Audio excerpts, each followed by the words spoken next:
Well, good morning, SCF. My name's Nick, and I get to be your service host this morning. If you're visiting for the first time with us this morning, just thanks for spending a little time to worship with us on this Sunday. If you haven't been here for a while, you might not realize that at SCF, our primary means of communication is our SCF app, and we do have a new version of that. So if you don't have that, you're just missing out on a lot. We do have a QR code there to get the app there in the bottom right-hand corner, so I encourage you to take that out. You can get that going today.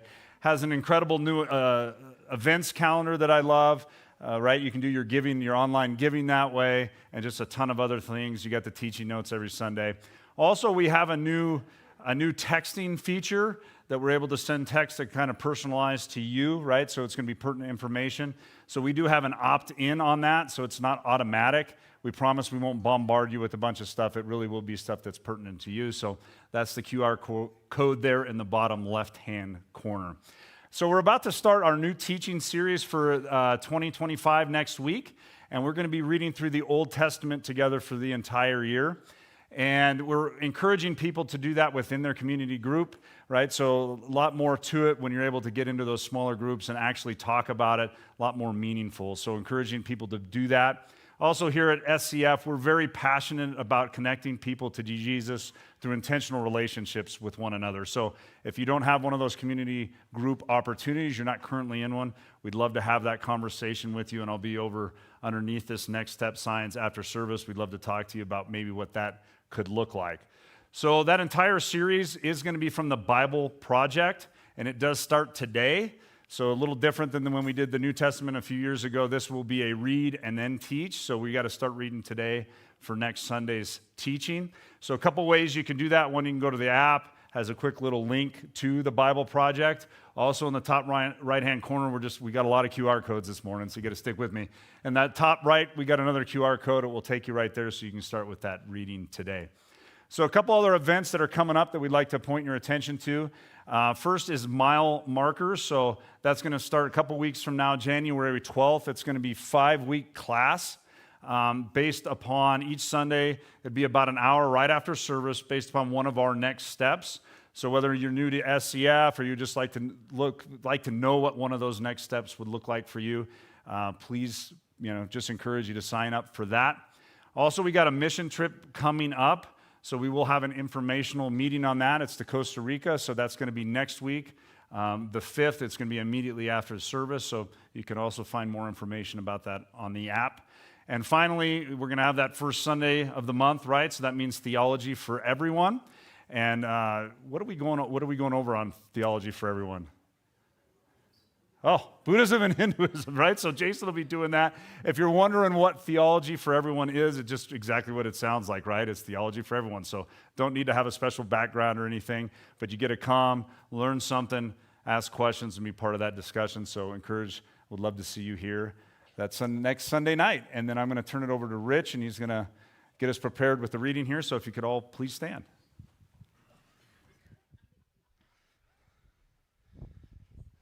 Morning. So one of the things we like to do on a regular basis on Sunday mornings is just kind of prepare our hearts. Who sort of had a pretty busy week? There was like that day in the middle, Christmas, kind of, okay. All right, who's a little Christmas hungover maybe? All right. Who got everything they wanted? Who's like, hey, Santa really let me down? All right. So this morning, before we read the scripture, I want to just consider a couple of thoughts. And one is a couple weeks ago, Jason talked about God's familiarity with us. The idea that God's not at all surprised, by what we're engaged in, our thoughts, our actions. God is this all-knowing. And being all-knowing and being familiar with us, before you read this, one of the things I want us to think about is consider as we read this that this is coming from someone who knows and cares enough to be honest with us, not critical, not punitive, but to be genuinely honest with us because he desires what's best for us. There's a line in here, it's called the path of everlasting life. And I just invite you to think about what that might look like, the path of everlasting life. So if you'll read with me, we're going to take a look at Psalm and read along. O Lord, you have examined my heart and know everything about me. You know when I sit down or stand up. You know my thoughts even when I'm far away. You see me when I travel and when I rest at home. You know everything I do. Search me, O God, and know my heart. Test me and know my anxious thoughts. Point out anything in me that offends you and lead me along the path of everlasting life. Join us in worship. Thank you so much, Rich. You guys are a quiet group today. All right. Well, just a reminder, we are not here to entertain. All right. We are here to worship. And I just want to invite you today to join us in singing, maybe clapping if you want. But this is an all participation activity, all right? We are here to glorify and honor our Heavenly Father. Here we go.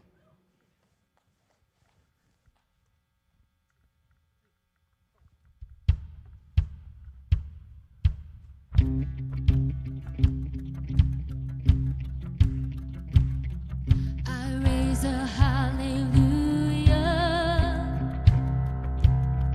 in the presence of my enemies. I raise a hallelujah louder than the unbelief. I raise a hallelujah. My weapon is a melody. I raise a hallelujah. Heaven comes to fight for me, and I'm gonna sing in the middle of a storm, louder and louder. You're gonna hear my praises roar. Up from the ashes, hope will arise. Death is defeated, the King is alive.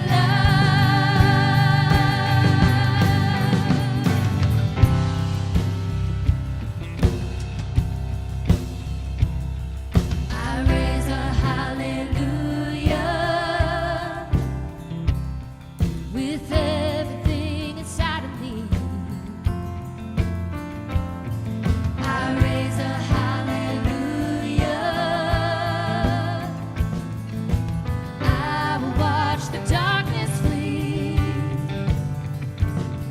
I raise a hallelujah in the middle of the mystery. I raise a hallelujah. Fear you lost your hold on me, and I'm gonna sing in the middle of the storm, louder and louder. You're gonna hear my praises roar. Up from the ashes, hope will arise. Death is defeated, the King is alive. Sing a little louder, sing a little louder, sing a little louder, sing a little louder, sing a little louder, sing a little louder, sing a little louder, sing a little louder, sing a little louder. In the presence of my enemies, sing a little louder. Oh, louder than the unbelief, sing a little louder. My weapon is a melody, sing a little louder. Oh, heaven comes to fight for me, sing a little louder. I'm gonna sing in the middle of the storm, louder and louder. You're gonna hear my praises roar. Up from the ashes, hope will arise. Death is defeated, the King is alive. And I'm gonna sing in the middle of the storm, louder and louder. You're gonna hear my praises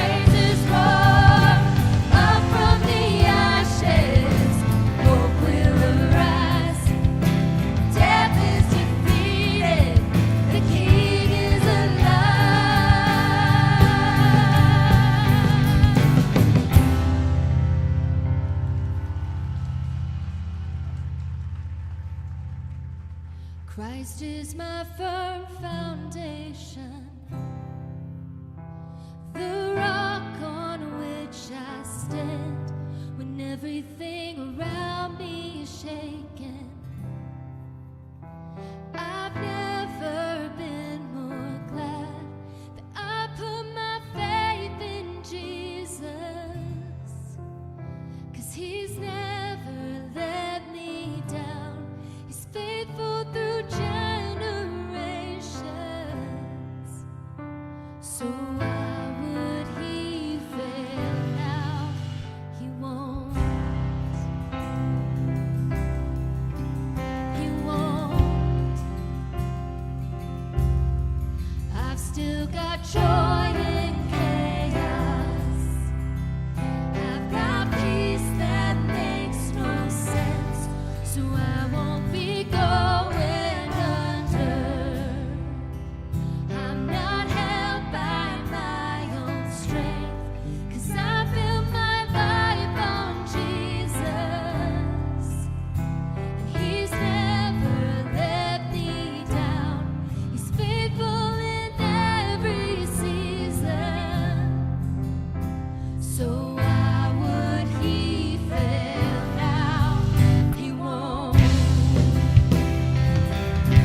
hidden glory in creation, now revealed in you, our Christ.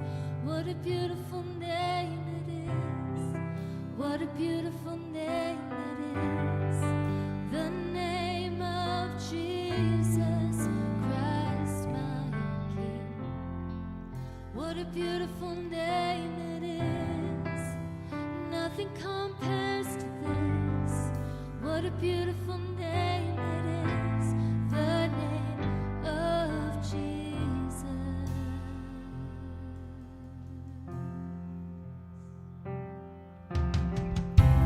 Didn't want heaven without us.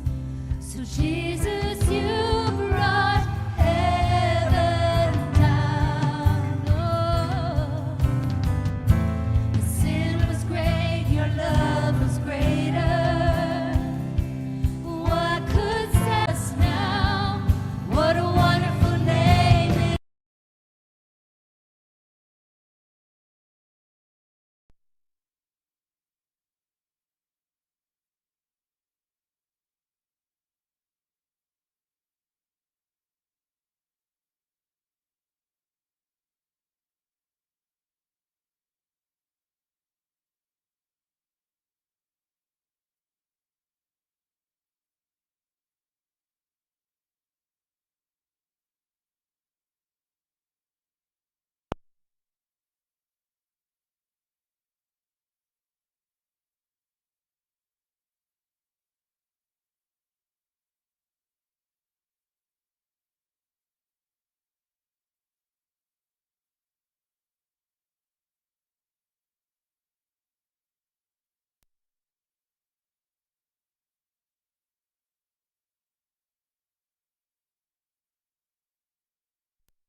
All right, why don't you guys greet those around you as we transition into our teaching time?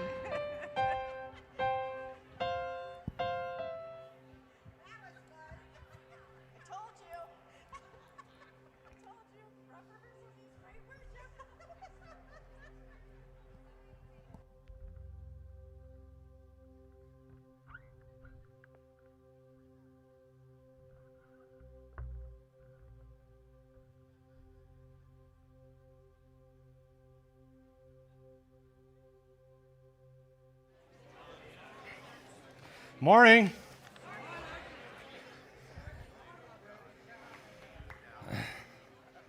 So essentially what that tells me is some of you are on the naughty list and you didn't get it taken care of before today. So just know that you didn't get away with it.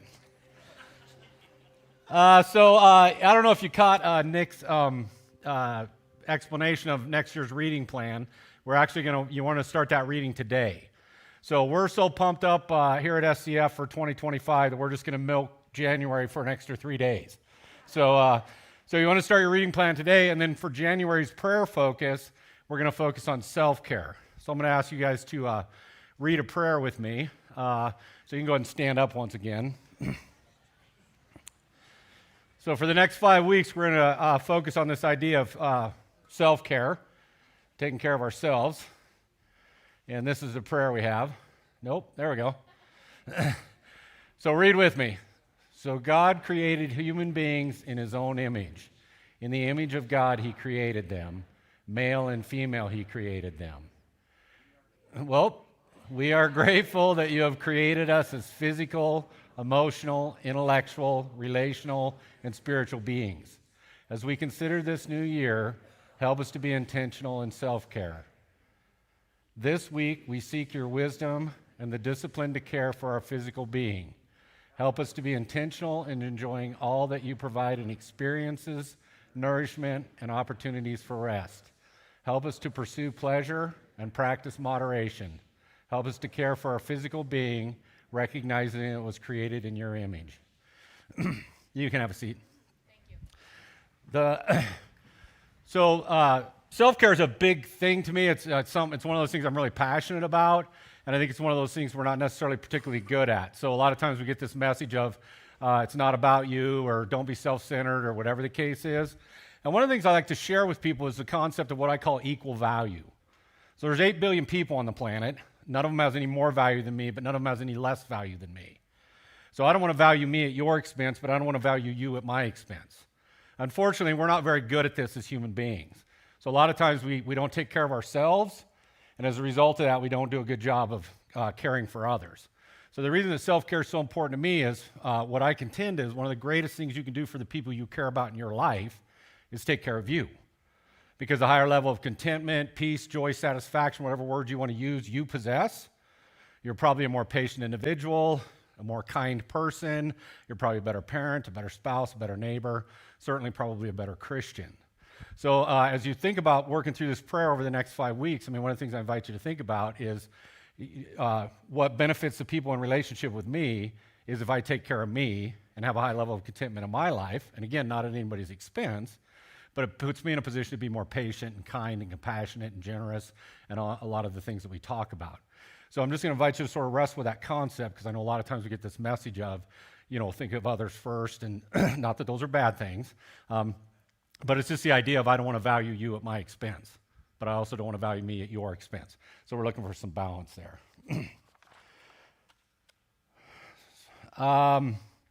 So time is an interesting concept. I actually had a gentleman in my office one time, and it was a couple, and one of them was a little more timely than the other one. And the one that wasn't so focused on time actually looked at me and he said, "Rich, time is a construct. We made it up. It's not a real thing." I'm like, "Well, I think it is a real thing." And he's like, "Is it?" And he kind of launched into this big explanation. And then I've just wrestled with that ever since I had that conversation with him. I'm like, yeah. Who decided a second's a second, a minute's a minute, and a day's a day, and an hour's an hour, and whatever the case is? But we do have all these different measurements for time. And it's a super interesting thing. And as we wind down to the end of 2024, another year's gone by. We're getting ready to start a new year. And so I wanted to talk a little bit about, being intentional, in thinking about time and how we manage that, and how we manage our own goals and sort of resolutions, if you want to use that word. So who had a resolution for 2024? Okay, you got about 2.5 days left. So, if your goal is to lose 30 pounds and you're at 3, you got some work to do.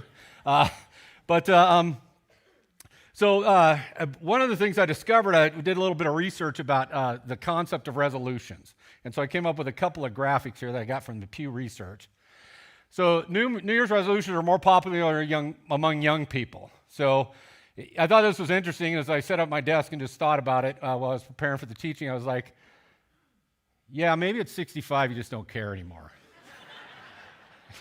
They're like, that's it. This is who I am. Take it or leave it. Whatever the deal is. So resolutions are much more popular among younger people.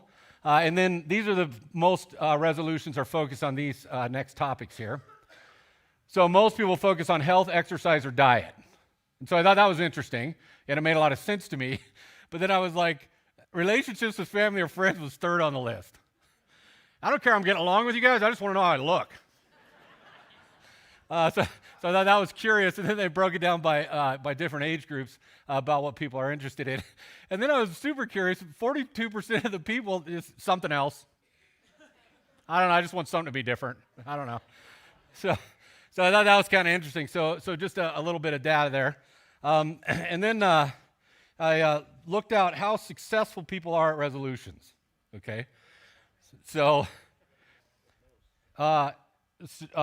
people start dropping off of their resolutions. So about 1% of the people give up on their resolution less than 1 month. About 8% make it to a month. After 2 months, it's about 22%. After 3 months, another 22% drop off. And by 4 months, another 13% drop off. For those of you who aren't doing the math in your head, so 67% of the folks, or about 2/3 of the people, give up on their resolutions within the first 4 months. So we're not good at making behavior change. Then it goes on, another 9% after 5 months, 5% after 6 months, and on and on. By 8 months, it's about 84% of people have quit. And then by 12 months, about 94% of people have given up on their resolutions. So if you're one of those people that back in January of 24, you had a resolution and you didn't make it, you're okay. You're in the 94%. So about 6% of people maintain their resolutions long term or beyond a year. Excuse me. And what was interesting for me about that is this is a challenge of human behavior change. In fact, for those of you who aren't familiar, I think most of you probably are. So I'm a marriage and family therapist by profession. And pretty consistently, in fact, even this last week, I had another client say to me, "Don't you get tired of saying the same thing over and over to me?"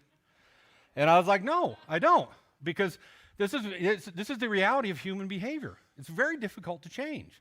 And when we get to some strategies here in a little bit, I'll explain some of the reason behind that. So the fact that only about 6% of people sit down and establish a goal and then achieve it for a lengthy period of time is frankly pretty predictable. So, for those of you that have struggled for lots of your life, and I know it's a theme I hear kind of consistently for long-term Christians is, why can't I change? Why can't I change? Why can't I change? Why can't I change? And then I think we get into sort of this self-criticism or judgment of self. And so that's one of the reasons I wanted to address this topic this year, is not to because I don't want to justify your behavior, because the 94% of you that didn't make it, you're like, "Oh, cool, Rich said it's okay." I can just be me. Part of that's true. But I also want to just kind of give you some hope and some strategies and some things to think about. So if you found yourself in that camp of setting lofty goals for the new year only to find yourself failing, there's a few terms that I came across. So failing New Year's resolutions is so common that there's some unofficial dates. So ditch New Year's resolution day is January 17th. So you can go and get your phone out and get out on the counter. The second Friday in January is called Quitter's Day. And then it's about March 17th, they call it Abandon the Resolution. So just a couple days for you guys to think about. So, of course, today, because it's Sunday, I want us to consider spiritual resolutions. And now I don't want to give you a specific resolution. This is what I think you should do, or this is what you should do. I'm going to invite you to spend some time with, hopefully, talking with God. And then for those of you that are part of a community group, I invite you to spend a little time maybe talking with them. Considering a specific resolution that may help you out spiritually. I do want to offer some criteria to consider in making that decision, though. And then, like I said, I'll give you some sort of practical strategies, I think, to maybe increase your success rate. So today, the emphasis is, what's your spiritual resolution? What specific changes do you want to make to more effective? Nope. What specific changes do you want to make to be more effectively connect with and represent God? Okay, so we're thinking about spiritual resolutions. Now, with any change you want to make in life, one of the things I'm going to invite you to think about is, can you define it? Do you know what it is you're trying to accomplish? Can you figure out what behaviors will contribute to that? And then do you have any way to sort of assess or measure that? And those are some things we'll talk about today. So I'll give you a couple things to think about as we travel through here this morning. First of all, I want to pose the question, why have a spiritual resolution? Why even consider the topic to begin with? So okay, hold on a second. My brain is going way faster than my mouth is right now. So, okay, I'm going to be all right. I don't know about you guys. I don't know if anybody's keeping up, but I'm going to be all right. So one of the things we talk a lot about, one of the things that's very important to me from a spiritual concept is the idea of hope. You know, and when you think about, you know, Christianity and the influence and the potential we have to impact the world we live in, I think one of the great things we have to offer folks is hope. And I've shared lots of times, and I share it because I just genuinely believe it, is one of the things that you cannot argue with me about is my experience. You know, we can talk about the history of the Bible and whether it's accurate or authentic, or, you know, we can argue about, you know, was Christ a real historical figure? You know, those are all, you know, questions people discuss, and you know, and I suppose there's arguments for both sides or whatever the case is. The one thing that you just absolutely cannot argue with me, or probably anybody, is what has actually happened in my life. You know, and that's why I think it's important that we think about the concept of hope and the influence that Christ has had in our lives, and, you know, what God does for us. Because, you know, that's just you know, my story. You know, I get to talk to people about how influential Christ has been in my life, and that's my story. You know, and, you know, they can disregard me, I suppose, and they can, you know, not believe me. I suppose those are possibilities. But the thing that I know is that happened. I was there. It really took place. I saw God at work. I've seen miraculous things happen. I have very significant reasons for hope. And I think it's a very powerful concept for us to sort of stick with, especially when we're trying to help people understand, you know, our own experience with Christ and Christianity. So I'm going to take a look at 1 Peter chapter 3, and this is what it says in verses 8 through 17. Finally, all of you should agree and have concern and love for each other. You should also be kind and humble. Don't be hateful and insult people just because they are hateful and insult you. Instead, treat everyone with kindness. You're God's chosen ones, and he will bless you. The scripture says, do you really love life? Do you want to be happy? Then stop saying cruel things and quit telling lies. Give up your evil ways and do right as you find and follow the road to peace. The Lord watches over everyone who obeys him, and he listens to their prayers, but he opposes everyone who does evil. Can anyone really harm you for being eager to do good deeds? Even if you have to suffer for doing good things, God will bless you. So stop being afraid and don't worry about what people might do. Honor Christ and let him be the Lord of your life. Always be ready to give an answer when someone asks you about your hope. Give a kind and respectful answer and keep your conscience clear. This way you will make people ashamed for saying bad things about your good conduct as a follower of Christ. You are better off to obey God and suffer for doing right than to suffer for doing wrong. I think it's a very powerful concept. Always be ready to give an answer when someone asks you about your hope. See, based on these concepts, I just think there's some things to consider and discuss as we consider, you know, our goals and how we want to grow spiritually, and you know, maybe if you want to use that word, spiritual resolution, you know, for the year ahead. So the first thing I'm going to invite you to think about is you want to define your spiritual goal. Define your spiritual goal. Your spiritual goal or your resolution. When we talk about, and like I said, I'll get to some strategies and expand on this in a little bit, but when we talk about achieving a goal, there's fascinating research done years and years ago, and they said essentially about 5% of people write down their goals. They actually take the time to write it down, create some type of list. Of that 5%, 95% of them achieve long-term behavior change because they know exactly what they're trying to accomplish. A lot of times in life, we're not successful in long-term behavior change because we use vague terms. We don't actually, you know, have a specific goal in mind. You know, we just want to get better. So we kind of use some very interesting words. So as you think about defining your spiritual resolution, that's one of the things I'm going to invite you to be very intentional about. Is you want to, in essence, create a very clear, definable, measurable goal. Because if you think about what he's talking about in 1 Peter, you know, do you really love life? I mean, I think that's an interesting question. You know, when I was putting together a preparation piece for this morning, that's one of the things I thought about was, do you really love life? You know, how many of you are enduring, surviving, getting by? You know, I heard one of the talking heads on TV a couple nights ago. I mean, they were just talking about how hard 24 was. And it may have been a very difficult year for some of you. I'm not trying to minimize anybody's experience. I'm just thinking, how many of us really love life? I mean, that's a biblical concept. When you think about the idea of hope, I mean, hope and like, yeah, it's fine. Those two things don't seem to mesh well. You know, hope and, yeah, I'm getting by. I'm surviving, I'm enduring. You know, that doesn't sound like words that necessarily go together. So I invite you to think about that. Do you really love life? Do you want to be happy? Again, it's a great question.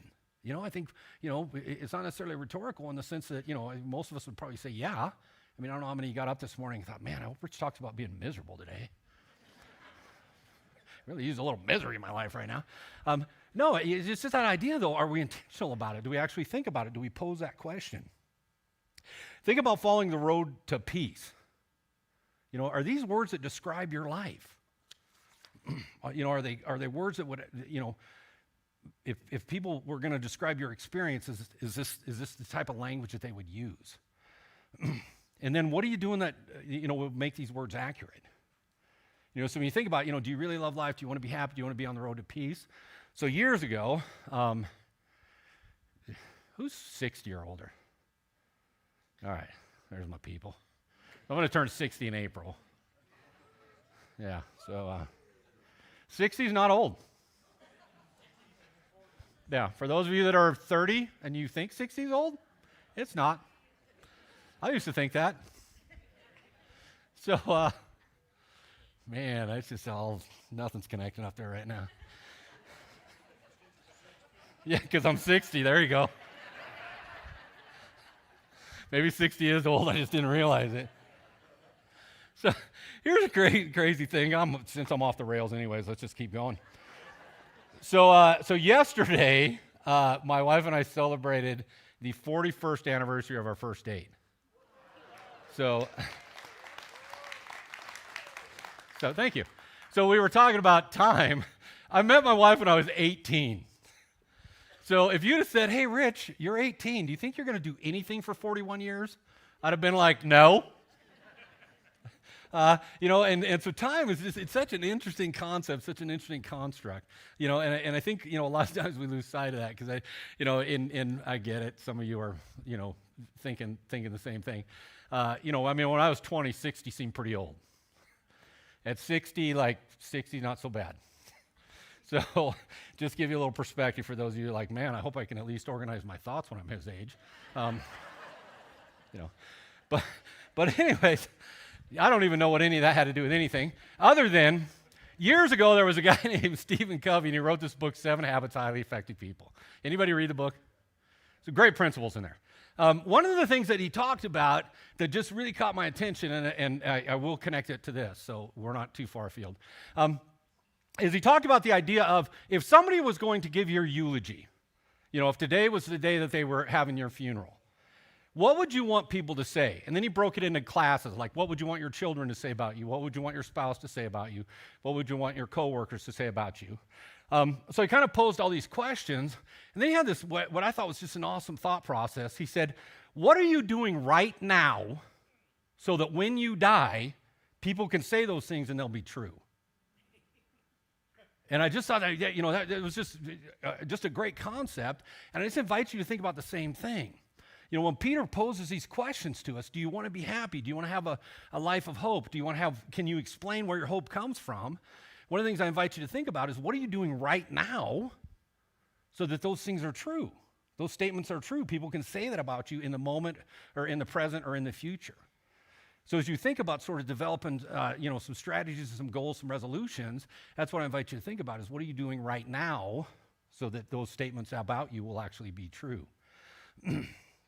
Because, again, you always want to be ready to give an answer when someone asks about your hope. So what are you doing right now so people will be like, oh, that person lives a life of hope? When they talk about the concept of hope, like I see it in their life. You know, I just invite you to sort of consider that concept. So faith is both verbal and based on actions. And so when you think about this concept of what am I doing right now, I mean, when people say, you know, you're an individual of faith or you have faith or you talk about your faith, what do people see? You know, it's not just what they hear, it's also what do they see? You know, and again, it's just that idea of, you know, if you want people to describe you as somebody with tremendous faith or somebody who has a lot of hope or whatever words you would utilize to sort of describe your Christianity, I invite you to think about what is it that you're doing right now that actually makes those statements true. In James, he records it this way, and most of you are probably pretty familiar with this.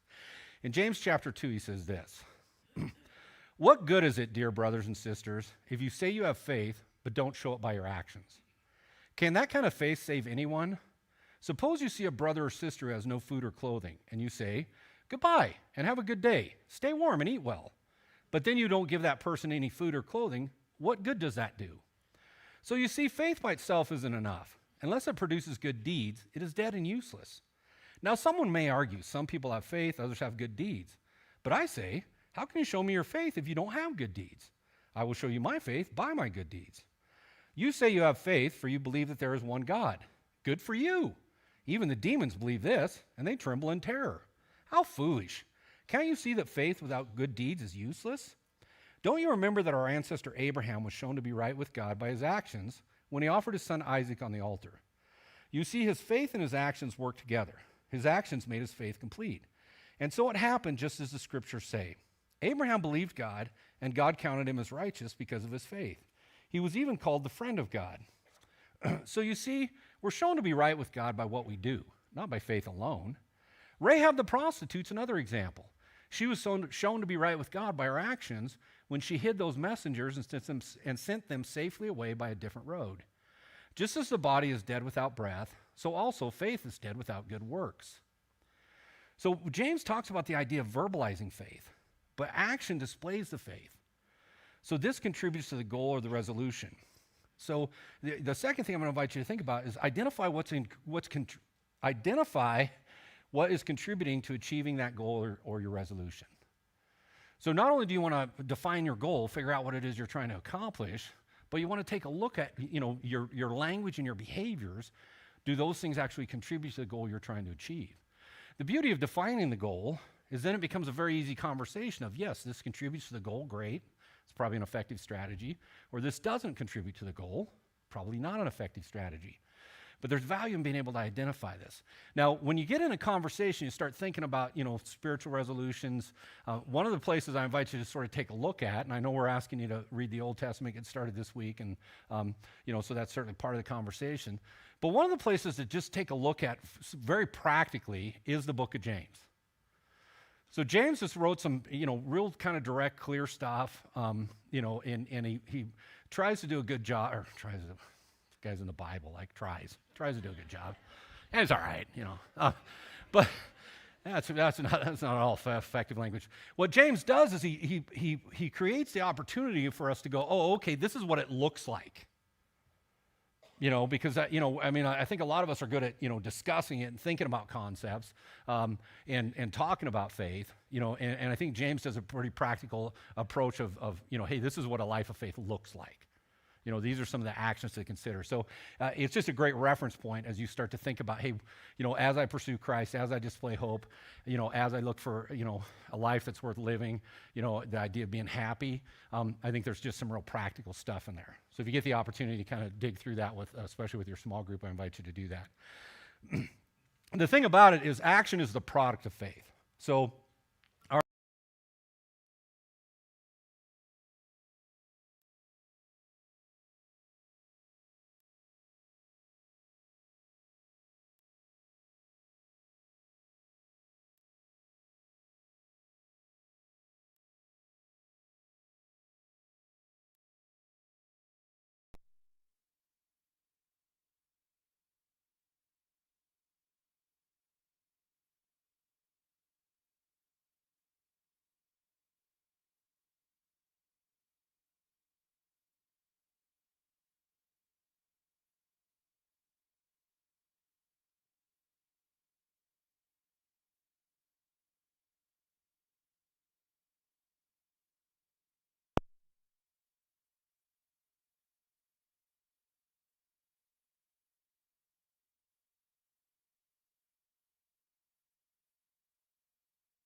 72, you're off the hook. If you're 72 and younger, the expectation exists. Okay? So I met somebody that was 72. As they shared their life journey with me, they had just lots of bad stuff happen. And as a result of that, they developed a decent amount of bitterness, and they were not very hopeful as an individual. And so we started working with them, or I started working with them, and started having some great conversations. And at 72, this person was able to repair multiple relationships with siblings and children, and go on to have this, pretty amazing life. So that story sticks out to me because I had worked with this individual, and then we discontinued services, and then I actually changed agencies. And my wife and I were on vacation, and my phone rang. And I didn't recognize the number, so if I don't recognize the number, I typically don't answer it because a lot of times it'll be a client, and I'm not in a position to have a conversation with them. So they left a voicemail, but then they called back and left another voicemail. And I was like, oh boy, this probably isn't a good sign. So essentially what this person did is they spent, because Verizon will let you leave a 3-minute voicemail. I don't know if that's standard, whatever. So basically this person left 6 minutes of, this is how much transformation I have achieved at 72. Okay? So the idea of you can't teach an old dog new tricks. Nope. Like I said, if you're over 72, I don't have an example for you, so I guess you're off the hook.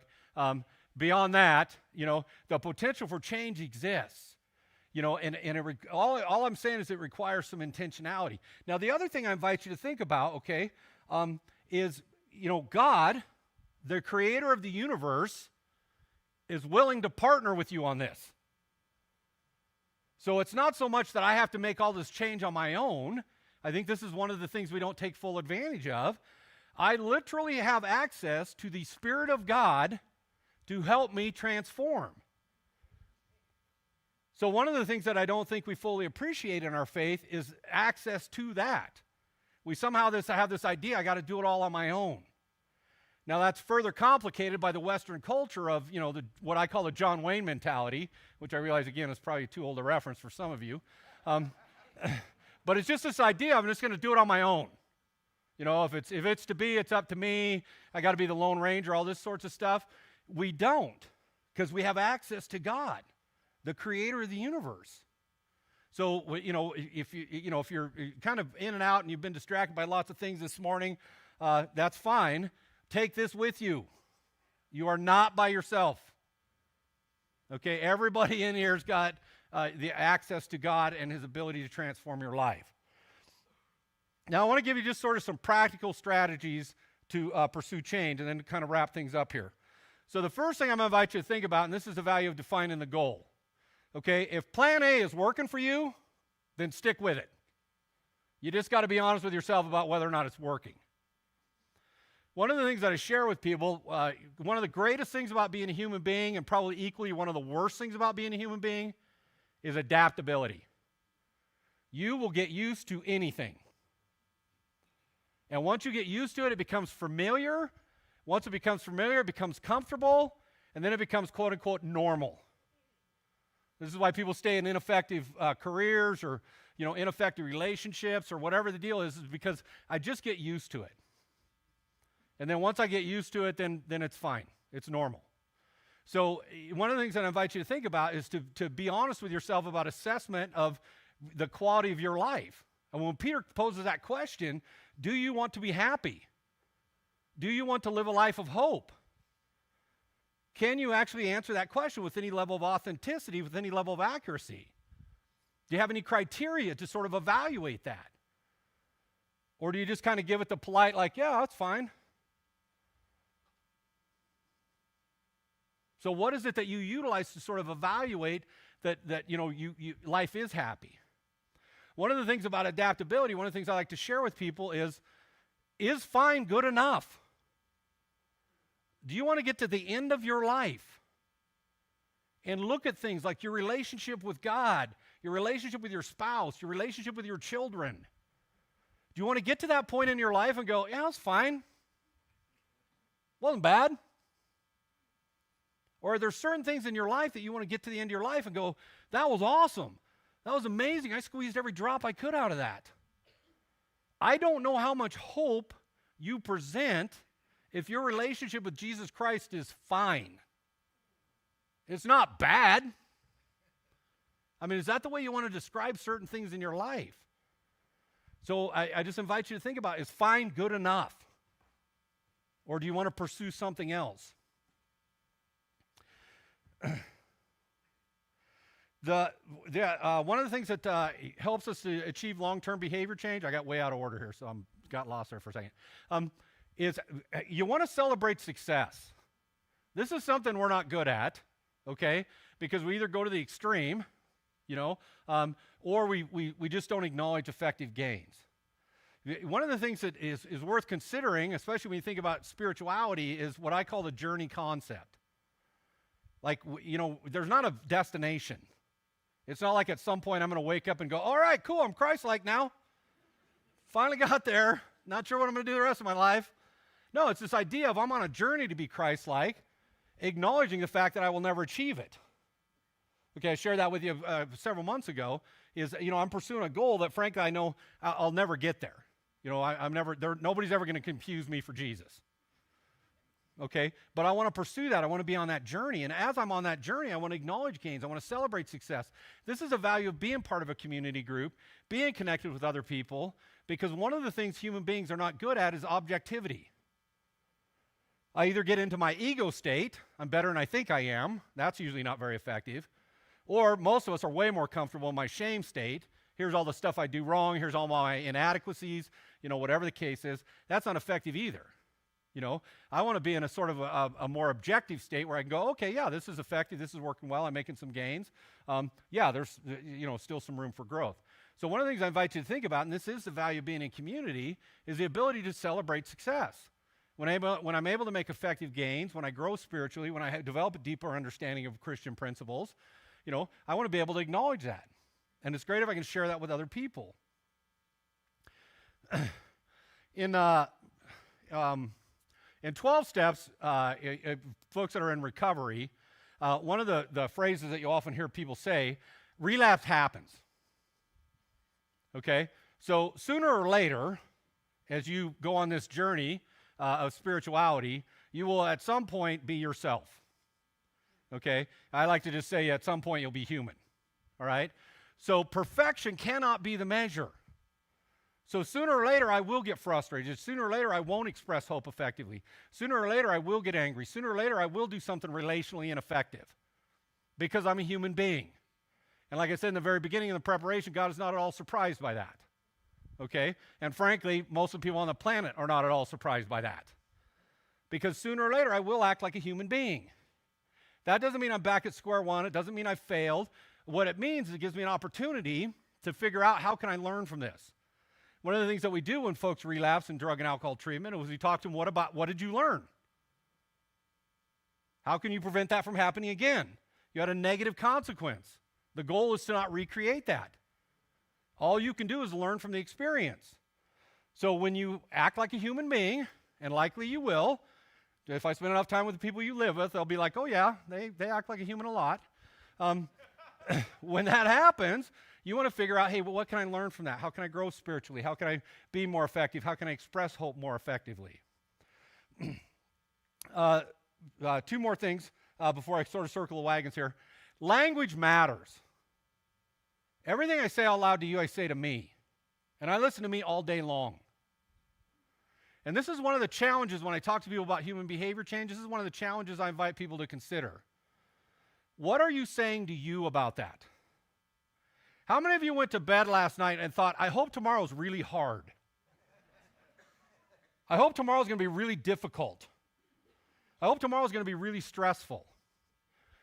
When we talk about behavior change, a lot of times this is the language that we use. I was fascinated this year. I don't know how many of you caught the commercial or heard it. So one of the supermarkets actually started out their commercial with, we know the holidays are hard. That's how we're going to start the conversation? Like, we know it's hard?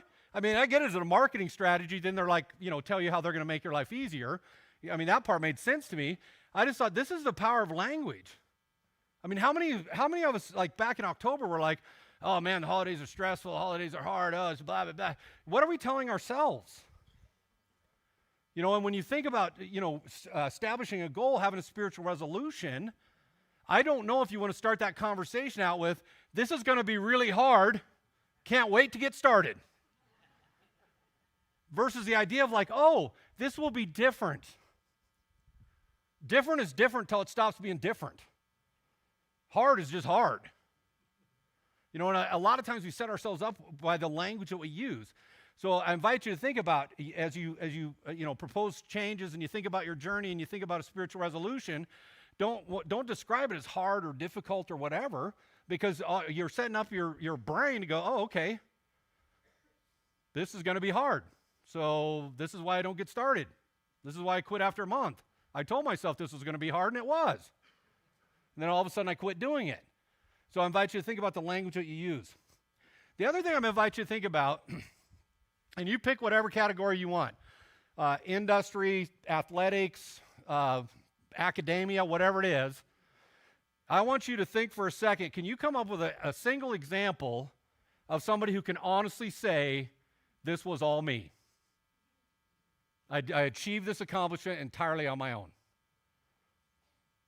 Every great human achievement involved other people. You had a coach, a mentor, a parent, a professor, a whatever. Somebody else invested in this thing. If you want to achieve long-term behavior change, if you want to live a life of hope and joy, involve some other human beings. You will not get there on your own. Life was not designed to be an individual sport. So I invite you to think about how you can connect with other people. One of the things we talk a lot about here, and we bang the drum for a reason, is get involved with a community. Be connected to other human beings. They can support you, they can encourage you, they can give you wisdom, they can give you guidance. Everybody enjoys a cheerleader. They can remind you when you're using not effective language and talking about how hard life is. All that sorts of stuff. So we really invite you to be part of a community here. So, I'll leave you with just a couple last thoughts here. So, in John 13, this is what it says. So now I am giving you a new commandment. Love each other just as I have loved you. You should love each other. Your love for one another will prove to the world that you are my disciples. So the last thing you want to think about as far as a step in behavior change is you want to assess for gains in achieving the goal or the resolution. And one of the things that I think is absolutely essential, one of the ultimate criteria that I'm inviting you to think about is your ability to love.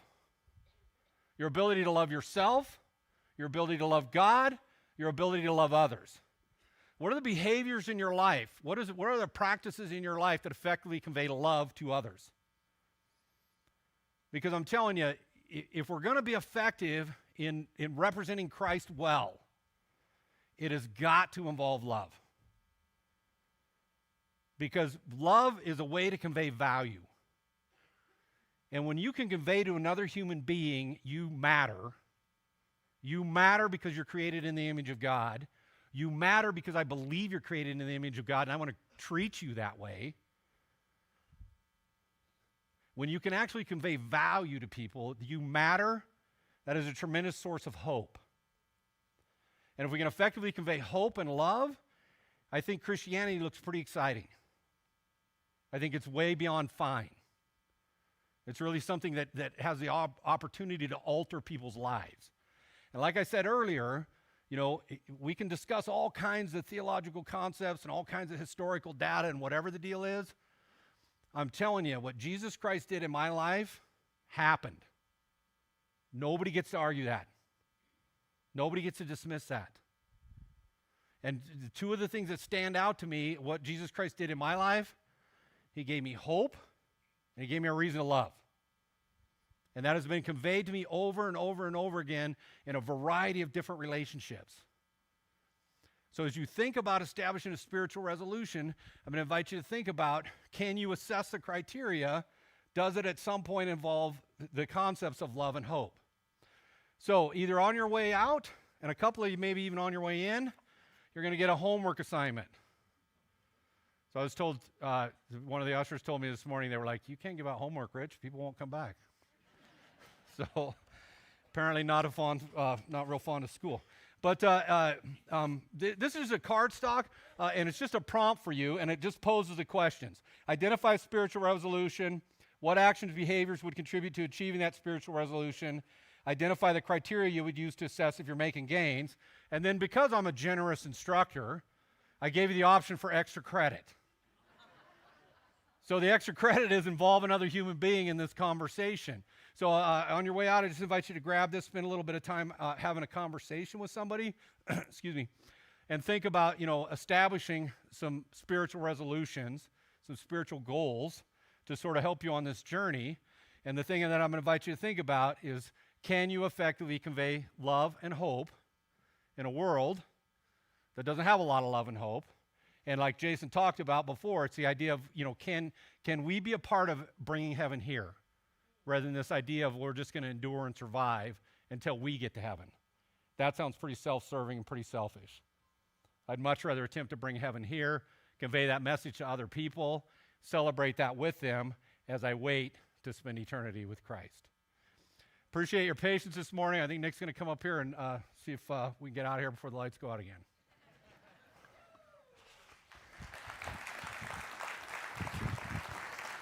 Hey, so just a couple reminders before we get going today. So one, we got that QR code up there again. Just a reminder that our reading does start today, right, for our new series next year. So it's up there. Also, I'll be under this Next Steps area with some other gals down here. And so if you're wanting to find a community group, I know we talked about it a lot today, or you're having trouble with any of the app QR stuff, we would love to help you with that. Also, we have our prayer team that will be underneath the crosses over here. So if you need some prayer this morning, please take advantage of this. And have a great week, and hopefully it will stop raining a little bit on you on the way home there. So thanks for being with us.